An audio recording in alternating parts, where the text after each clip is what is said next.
Hello guys, welcome to our channel. So on today's episode of Learning to Teach and Teaching to Learn, we are going to be discussing Git and GitHub authentication.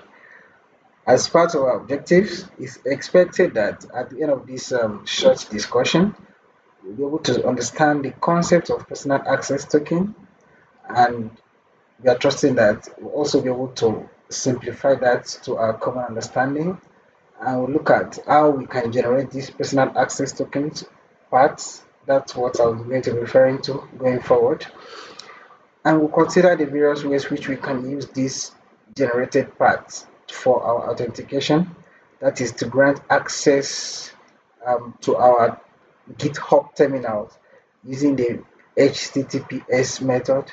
I will also have a quick look at an alternative way of authenticating to our GitHub account using the Secure Shell SSH. So from this point, we can move further to be able to choose the right authentication method for our process depending on the scenario as the case may demand. So as a bonus tip, we'll also look at how we can level our SSH keys and why it is important for us to always do that as one of the best practice which I would recommend.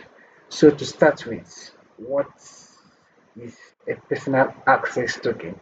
Before we go into the practical very shortly, you'll be free to think of personal access tokens parts as a unique string that gives you access to a platform. So with the concept of GitHub, put that into perspective. Personal access tokens in your GitHub account is that set of unique string that can be used to authenticate to your GitHub on your behalf. Parts can be created with different scopes. That is, do you want it to give um, an extensive access to all of the repositories in your account? Do you want it to give a specific access to a particular repository in your account? And it can also be created with different permissions. So when it's what kind of permission does this access grant? Do you want it to give a read permission, or should the access allow the user to be able to write as well, or commit, delete, or perform some administrative functions? That is, can the access give administrative privileges? That's just what those parts in GitHub accounts allows you to. In fact, they can also be used to grant access to your repositories to third-party applications and services. So you see, parts are so important because it's just a way of GitHub authenticating your access, your or verifying your access or ownership of your accounts. So, um, how do we generate these personal access tokens? The first step, one, is to head straight to your GitHub account, which is what I am going to do now. I'm going to mine. All right, so I'm in my GitHub account. The second step thing, it seems like I'm not signed in. Sorry, I have to sign in again. I'm sorry. Oh, verification.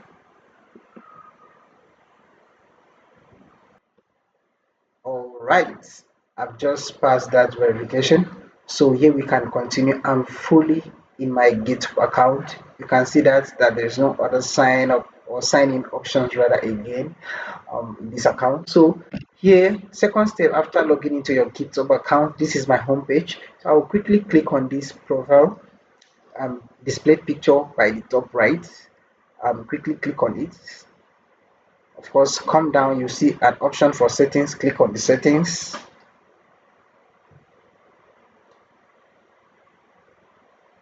So we are heading straight to developer settings.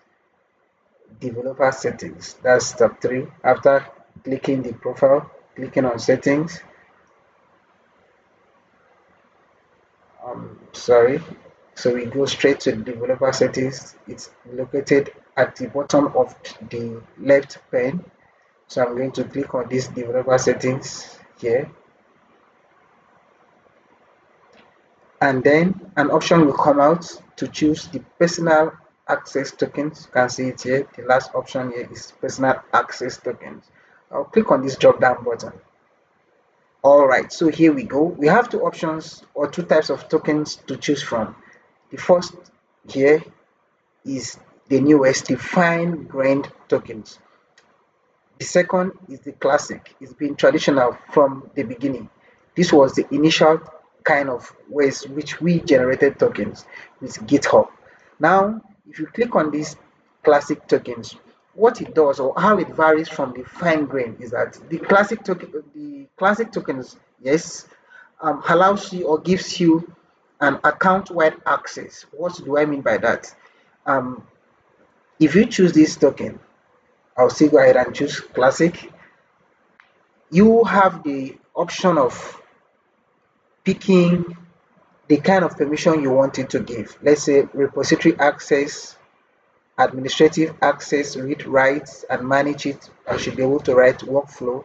And if I go ahead and generate this token, anybody who tries to sign into my GitHub or access my GitHub repository, any applications or services or any user using any terminal is going to be able to apply these permissions to all of my um, GitHub repositories. So it means that if I have 5 GitHub repositories in this account and you decide, for instance, to use this token to clone repository 1, if you can delete in repository 1, that is, if the token allows you to delete in repository 1, you'll be able to delete in repository 2, 3, 4, and 5. Do you understand? So it's an account-wide access that you can use. So GitHub is trying to gradually phase this kind of tokens out. There's an option you can leave it, select how long do you want someone to be able to use it to access your account, or how long do you want to continue to use this method to authenticate your GitHub account. It could be 7 days, 30, or no expiration at all. You can set it, you can set it to no expiration at all. So GitHub is actually or slowly facing these kind of options out. That's why when we clicked on it initially, there was an option for us to continue. Here, choose whether you want to continue with the new method of fine grain or you want to proceed with the classic tokens. But now if you come to fine grain tokens here, which is the one I strongly recommend depending on um, my usage. If I click on these fine grain tokens here, okay, I already have one. I can delete it. It was just something I did, so I can delete.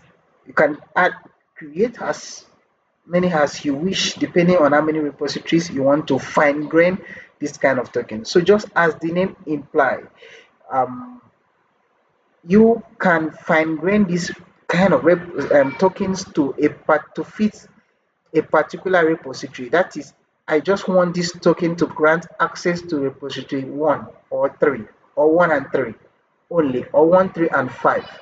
And I want it to be able to allow the user or application or the service to only write or only read. So it's possible to use this kind of tokens to fine grain. So you can see with this option, you don't have, if you click fine grain, there is an option to select between fine grain or do you want to proceed with the classic. That's why I said earlier that GitHub is gradually trying to phase these tokens, the classic tokens, out slowly. So I'll proceed quickly by clicking this generate options, that is with the fine grained tokens method or option rather. So quickly give your token a name, choose a name for the purpose which you want, something that will give an idea of why you created it. For me, since this is just a kind of an example or illustration, I will just call it sample. Yeah, description, just describe the token so that you can remember where you are using it or which application or service or platform or terminal you are using to access. So for here, I will just write Linux testing. All right. So you have the option to select 7 days, as many days as you can. If you try no expiration, GitHub will strongly recommend that you set it to a particular expiration period. So for the purpose of this illustration, I will just quickly go with the lists available time. I can as well customize the time or duration of the inspiration that I want, but quickly I would click on the 7 days. Do I want it to grant access to public repositories or all of my repositories, or should I fine grain it to just some specific repositories, which is what I want to do now. So I'll choose specific repositories and it will bring down the list of the repositories available in my GitHub account. So I'm going to choose a new empty repository which I just created for this illustration, and this is test repository. I call it test. So I'll proceed to click on the kinds of permission. You also have to understand what each of these permissions do. So I want to be able to take actions, have some administrative control and privileges, attestation, and content. Very important because this is what will allow me to commit, branch, download, release, merge, and all of that. So I can also choose to commit status deployment, but that's all for now. Maybe issues, I'll just stop at that point. Okay, so since this is my repository, there's no problem. I can as well give them read and write access. So any administrator should be able to have a read and write privilege, commit status, read and write content, read and write as well. So it's not an issue. Okay, so now I'll proceed to generate token.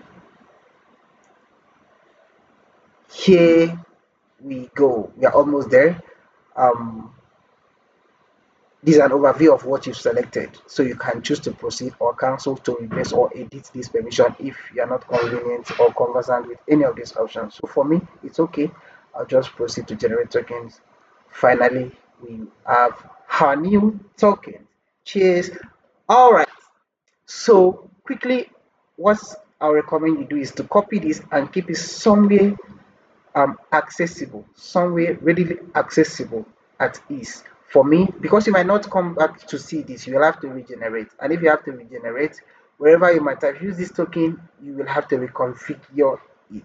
So I love keeping mine in my Google Docs so that I can be able to access it from any location. So I'll just paste it here.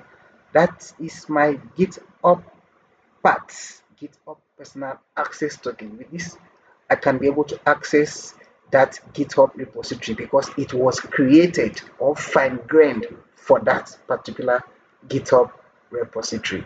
All right, so how do we use this personal access token to access our GitHub or selected repository? Okay, um, go back. I'll go back to my GitHub account, which is where I am now. Click on, you can go to your home page and navigate to your repository. For me, I'm just clicking on the top right display picture. So there's an option here for repositories. Select the repository which you want to access. So I'll click on repository and navigate to the particular repository I want to access. It's a test project which that token was created for. So I'll click test project. All right.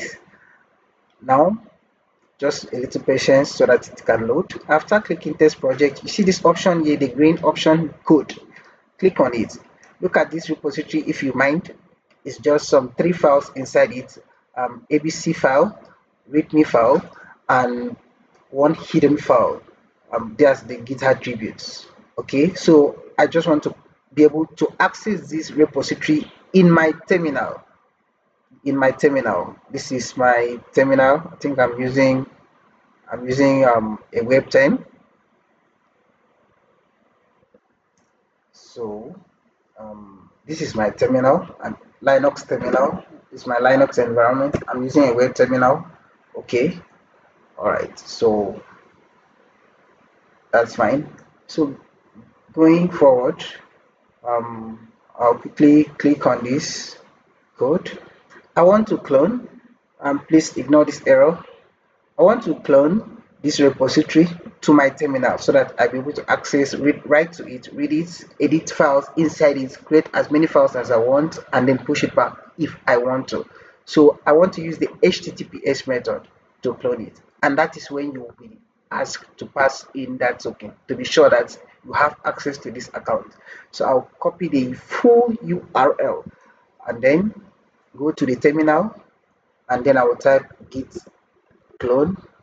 First of all, I'll have to make sure that I am where I want the cloned repository or folder or directory to be. So I'm currently in my home. So because of this, there is a folder here called sample, which I created. I can just delete it and create another, or let me create another folder, testing. Okay. All right. So I can navigate into that folder. This is where I want it to happen. So I'll now stay here and type git clone. So I want git to clone that repository for me. So I'll post the address, the full URL of that repository which I copied. So click on it. GitHub wants to know the username of that account which I'm trying to clone it from. It's not a problem. I'll just supply the username of my GitHub account. Okay. Now GitHub is going to ask me for the password. Of course, before GitHub would allow you to use your personal GitHub account password, but not again. At this point, you are going to use that personal access token which you created for that particular repository. Or if there's anyone that you know can give access to that repository, like a general one, you can still use it here. But it must be that the path can allow you, or the scope of that path covers that particular repository as well. So this is where I'll go back to where I kept it. That's why I said it must be readily accessible at ease. I'll copy it, come back to my Linux environment and paste it. Okay, I've pasted it, but never mind. Linux won't allow you to see my password. It's still not a problem even if you see it, because it's just a token that I created temporarily. I'm going to revoke it afterward. So I'll click on enter, remote enumeration object, counting the objects, and here we are. So let's list the items inside our testing folder to see. You can see the test project directory or repository is now in our testing folder. So you can list cd into the test if you don't mind. Navigate into the test project folder.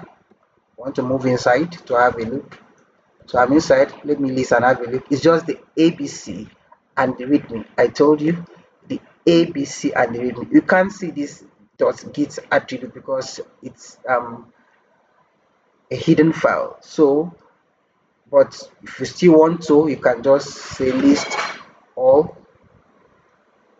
So you can see now this is the .git attribute file. So that's just it. And then you can choose to add files if you want to. Add a file, for example, I'm saying touch uh, hello file.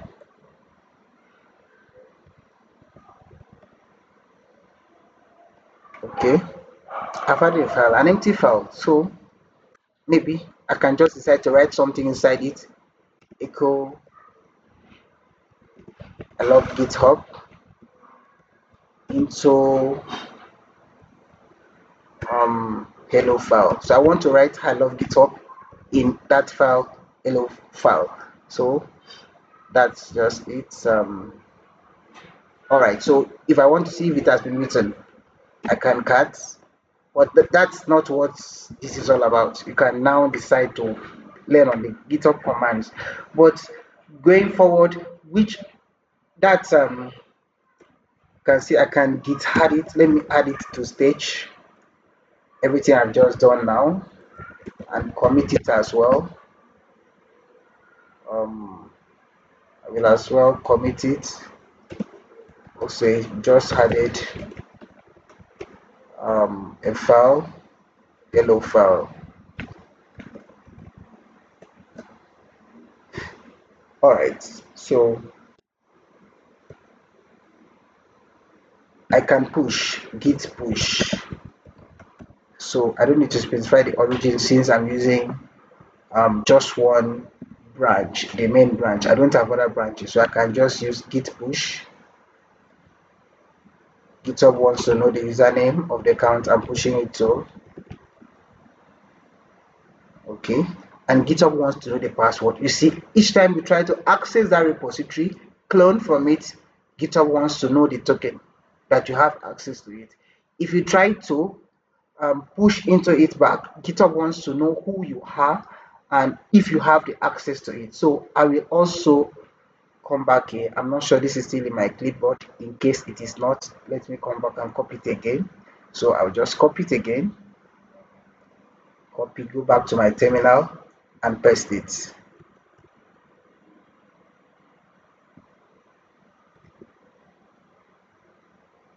All right, so we can go back to our GitHub account to see if the hello file we created has landed. So reload or refresh your page. Here we go, we have our hello file. So that is it, and as simple as it is, you can use your personal access tokens part to grant access to your GitHub account. All right, so which other way do you have, which other option do we have? That takes us to the second illustration. Now we are done with what personal access tokens are, how to generate it. Okay, we are done with, we have also discussed how we can use the generated part to access our GitHub account using the HTTPS. Now we are going to see how we can authenticate or access our GitHub account using the secure shell. That's the second option. So quickly, quickly, let's look at how we can use SSH to authenticate or access our GitHub account. So I will quickly clear this page to keep everything neat and tidy. Okay, fine. We are good to go. All right. So the first step is to generate the SSH key on your terminal or operating system. Here I'm using the Linux terminal. So you run the key SSH key gen. Let me just copy it. Coming SSH key generation ed5 ed25519. Okay, sorry, I think I made a mistake. Oh yes, now this SSH key gen, this is the tool, the first key here, the first command here is actually the tool that generates the SSH keys, both the public and the private pairs. There are two sets of pairs of keys is going to generate, the public and the private. The public is the one you are going to take to the GitHub account you want to link to this terminal so that you can have a seamless access. The private just stays here as the key. So we'll talk about that in detail shortly. So for just know that this is the tool, that command SSH keygen is the command that generates the SSH key for you on your terminal.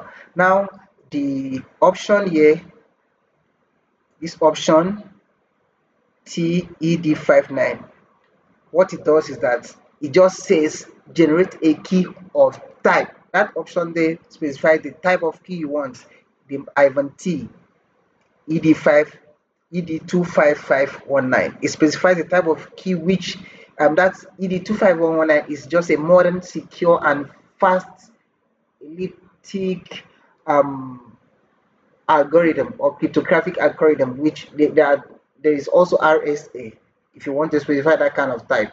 But if you don't add that TED25519, the default key generated might be RSA depending on your operating system.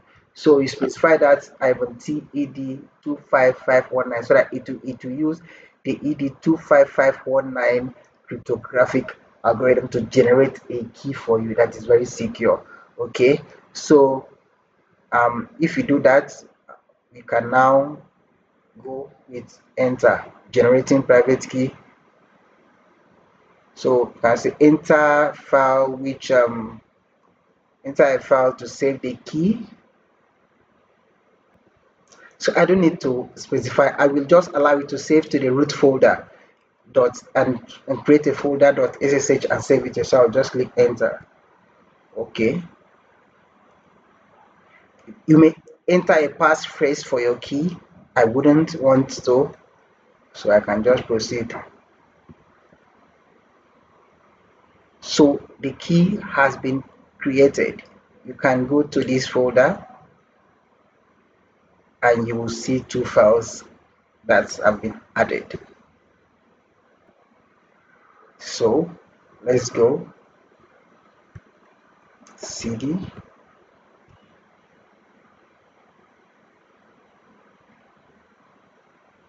I'm coming, sorry.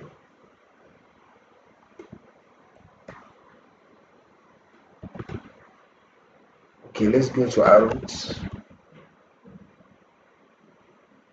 Okay,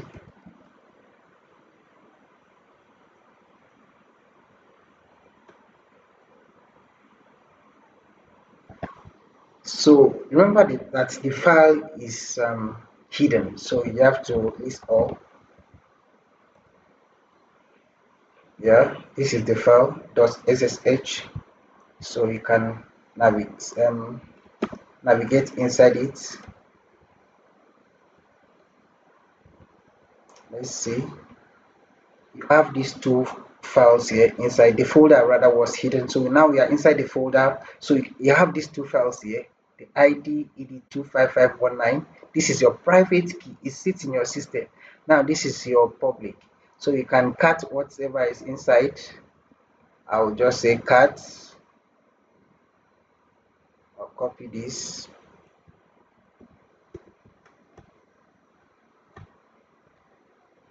This is your ssh key. ssh key, you want to copy that, so you copy it and then go to your GitHub account and add it to your GitHub, which is the next thing we are going to be doing now.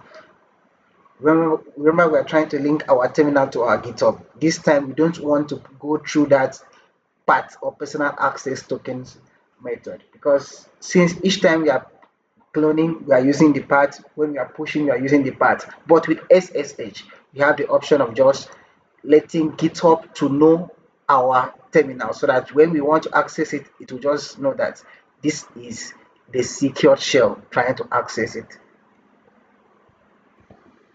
So I will copy this key, public key. Okay, and then go back, head straight to my GitHub right now, and then go to settings.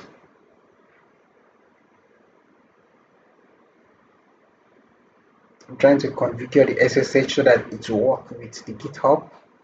I'll go back to settings.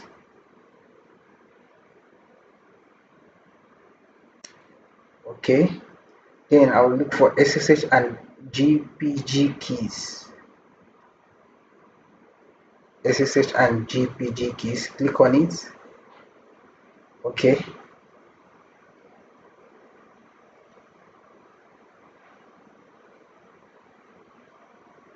all right, this is the SSH keys, new SSH.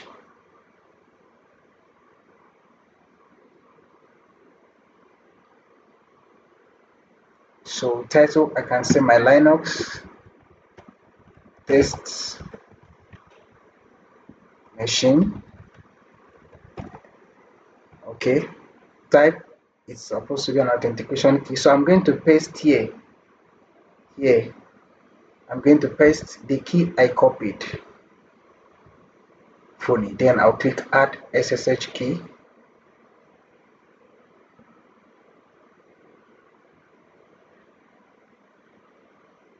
Here, key has been added. It has been added successfully. Jeez. Okay, so now let's see how this is going to work. If we try to clone any of the repository in this GitHub account, if it's going to ask us for verification. Okay. All right. So I'll head straight back to any of the repositories that I like to clone. This time I'm coming. Okay, so 0 day is a public repo. So I'll click on this, click on it, and I want to clone it. There are two files in it, Vagrant and README. Okay, so I'll click on it. I want to clone it this time not with HTTPS again, but with SSH. So I'll copy it and then I'll head straight to my terminal. Everything's looking dirty. You want me to clear it? Fine. So I go back to my home. I have to navigate to my testing folder. That's where I'm hosting the repositories which I'm cloning from my GitHub.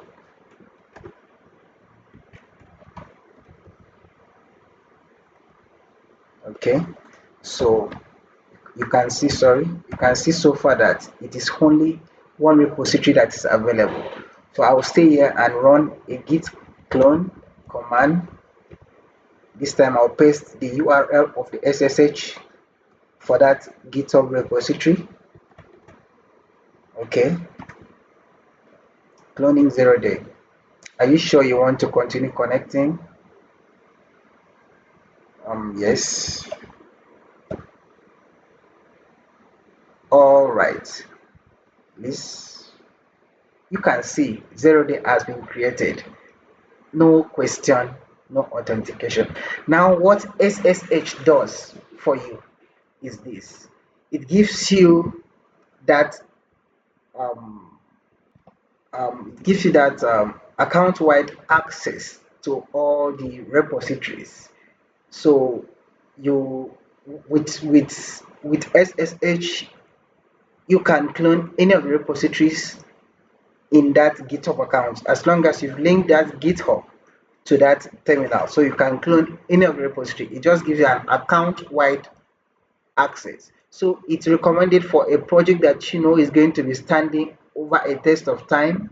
It's not just a if it's just a short project that you're trying to work on, maybe fix a bug, and you want to grant your partner or colleague or a fellow collaborator and access your GitHub account for just a period of 1 week, depending on the project time scope, then you can actually just assign a 1 week token validation period and use the part token method to just grant.